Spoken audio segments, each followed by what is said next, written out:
Welcome to Podcasting Smarter, the podcast for podcasters by podcasters. Podcasting Smarter is the official podcast from Podbean, featuring podcasting interviews, best practices, and helpful tips.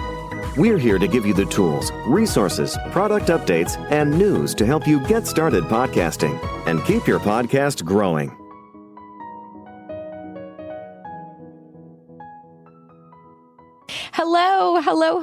Hello, everyone. My name is Norma Jean Belinkie. I'm the head of events here at Podbean, and we are so excited you're joining us here today. We have an incredible event for you with the RNLI, which is the Royal Naval Lifeboat Institution.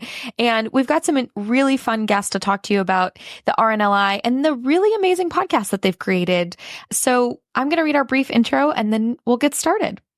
Welcome back, everyone, to Podcasting Smarter and our March live event, The Power of Branded Podcasts, Lifesaving Stories with the RNLI, where we're hearing all about the branded podcast featuring 200 voices from the Royal Naval Lifeboat Institution, created to commemorate the RNLI's 200th year anniversary. We're joined today by Rory Stamp, the RNLI's Strategic Content Manager, and Dan Holland, Director of Adventurous Audio, who's worked to produce the show. For those of you who may be joining us for the first time, Podcasting Smarter has live stream sessions just like this one with top podcasters and industry experts. We also have exclusive recorded episodes on the Podcasting Smarter podcast. This is just one of our live events, and we've got some really fun opportunities for you to join our community. We just had the Podbean AI event on March 7th, and we've got heaps more coming up in April, so stay tuned. Podcasting Smarter is brought to you by Podbean. We're a podcast hosting and monetizing platform and home to over 640,000 podcasts. To start your podcast, head over to podbean.com today. And now we'll get started. Hi, Rory. Hi, Dan. Hi. Hello. How are you? Good. I'm so excited to chat with you both today. And we're going to talk about 200 Voices, the podcast, which I'm so excited about. But for everybody out there who's watching from the States or globally, the RNLI is a very specific use case within the UK about how lifeboats are deployed via a charitable organization. So, Rory, first of all, it's the 200th anniversary of the RNLI. Can you just briefly tell us a little bit about the organization? And then I want to play the trailer of the show, just so everybody gets a little bit of a taste of what the podcast is and what the organization does. Yeah, sure. The RNLI's birthday was actually on the 4th of March, and it was the 200th anniversary of the charity. And one thing, lots of things have stayed true, but the most important thing is that throughout that time, there have been volunteers willing to launch lifeboats to the rescue of people they've never met. And that was the vision of the charity, to save lives at sea using donations. So all that time, it stayed independent from government. And right until today, there's still volunteers around the UK and Ireland ready to launch lifeboats to the rescue. But in that time, the charity's evolved to do so much more and save so many more lives in so many more ways. There's now lifeguarded beaches around the UK and Channel Islands, thanks to the RNLI's lifeguard service. And there's water safety advice as well, which prevents people from getting into danger. And there's even international work as well, where the RNLI's safety work and expertise is used to prevent drowning. So that's a huge milestone at 200 years. And so we wanted to make sure that we marked it, we celebrated, commemorated it, but also inspired people to support the RNLI into our third century. Yeah, absolutely. When we're talking about an organization that's been around for 200 years, right? How do you capture that? But I think podcasting is the answer, right? There's so many people that are a part of the organization whose stories are impactful. And for everybody out there listening, right, when Rory's talking about Lifeboat and the volunteers, in the UK, this almost takes the place of the US Coast Guard in the US. So it's quite a large organization. You have royal patronage. It's been around 200 years. It's a big deal in the UK. And this is just such a beautiful way to commemorate the anniversary and to really highlight a lot of the voices that have become part of the RNLI in the history and success of the organization. That's really what the RNLI does, right? It's lifeboats, it's saving people from the coast, going out to boats that are in trouble, right? In the ocean, in the North Sea, in parts of the UK that have really treacherous conditions. It's training lifeguards, like you mentioned, Rory. There's so many services the RNLI does. And telling these stories has just been such a commemorative way to showcase the brand and showcase the work that the RNLI does as well. So that's just a little bit of a taste of the podcast. And of course, we've got the link here in the description of today's event. So if you don't want to check it out, of course you do. The link is here for you as well. So let's dive into our conversation today. So Dan, Rory, I think this is for both of you. In terms of the art of storytelling and how 200 Voices has played a role in celebrating the 200th anniversary of the RNLI. How has sharing the stories of real people who volunteered with RNLI been received by the community of people in the UK and people who support the charity, people who want to learn about it as well? Rory, yeah, start us off. I was actually going to invite Dan to go first because there's something that everyone should know about Dan, and that is that as well as being a professional podcast producer and former BBC radio producer, he is also a former lifeboat volunteer. So that has been incredible for the RNLI to have someone who not only has that production expertise, but someone who has lived and breathed saving people's lives at sea. I was going to invite Dan to talk here actually because he is part of the lifeboating community in Scotland. That's incredibly, Rory. Thank you very much indeed. I think the anecdotal response that as a producer I've had back from the people who have taken part in 200 Voices, and I've had almost 200 conversations about lifeboating with people around the coast of the UK and Ireland, and some around the world as well.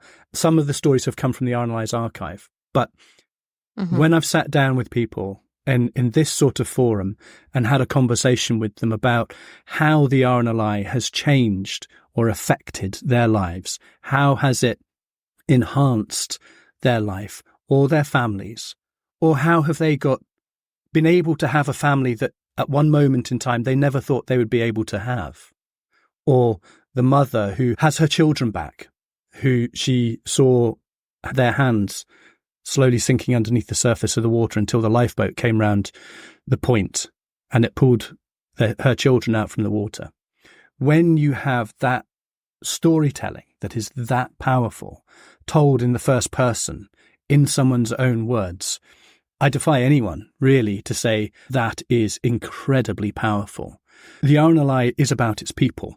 And I'm going to let Rory could talk more about the RNLI as a brand, but it's about people. And for me as a storyteller, this podcast is about the people, and it's about the community of the RNLI, and it's about how it brings people together, sometimes collectively as a community, be that the fundraisers who work incredibly hard to fund the RNLI, but also it's people who you've never met. It's complete strangers who meet for one moment in time, either on a beach or out at sea or wherever. And that interaction between the RNLI and the public, might be their supporters even, is a moment in time that imprints on those people for the rest of their life. And that's what 200 Voices does. It shows it tells the story of how the RNLI has changed people's lives for the past 200 years, today, how it is doing it. On average, to the best of my knowledge, there are about 23, Rory, correct me if I'm wrong, 23 lives saved on average per day around the coast of the UK and Ireland by the RNLI. And that goes on day in, day out, 365 days a year. And so 200 Voices as a storytelling project is a way to mark and celebrate that. Rory? I couldn't put it better myself. I think all I'd add is that, as well as anecdotally, a couple of examples. We have fundraisers who work next to the sea, asking people if they'd like to support the RNLI. And on one occasion, there was a man, I think he was waiting for his family to finish a surfing session or swimming or something. And one of the fundraisers said, while you're waiting, would you like to listen to this? And he listened to an episode of the podcast and then in his car, and then came back and joined as an RNLI member and made a donation. Another example, Dan will probably tell better than me, involves one of our crew members at a northeast of England based station. He asked his crew to listen to the podcast, didn't he, Dan, because of a specific episode. Did you want to expand on that? Yeah, one of the earlier episodes of 200 Voices is with a lady, Niamh Fitzpatrick. Niamh's sister, Dara Fitzpatrick, was the captain of Irish Coast Guard helicopter 116, which crashed into the sea off the coast of Ireland. All the crew were killed. The RNLI recovered Dara's body and were able to return it to the family. And if you listen to Niamh Fitzpatrick's episode, she talks so beautifully about what that meant to her and her family. And it's a remarkable listen. It is an incredible example of humanity and compassion and care and love. But then fast forward towards the end of that was one of the earliest episodes we recorded. Fast forward towards the end of the project, as we are around early March time and the RNLI have celebrated their bicentenary. One of the last episodes I recorded was with the gentleman Rory refers to, Mike Picknett, if people want to go and look that up in there.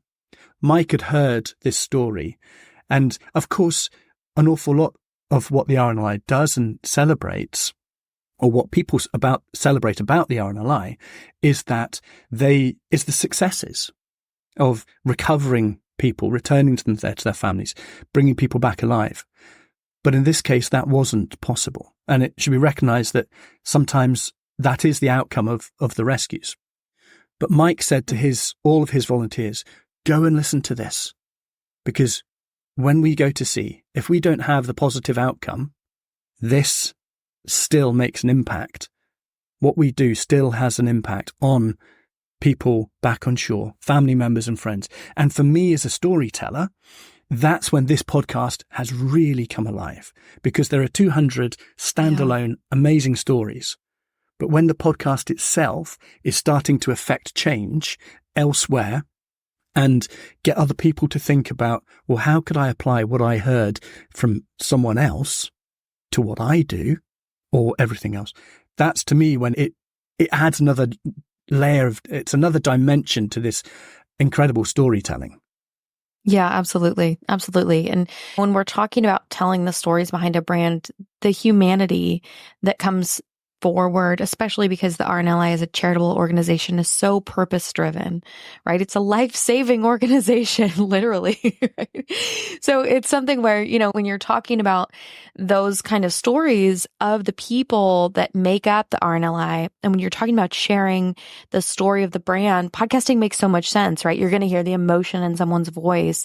You're going to hear, obviously, and then next we're going to talk about how the show's made. You're going to hear like sound effects, right? and just a little bit of that atmosphere of what's going on and the when and the how. And you're not just reading something, it really jumps off at you and into that auditory way of that immersive experience that only audio can provide. So I think that's a really important aspect as well.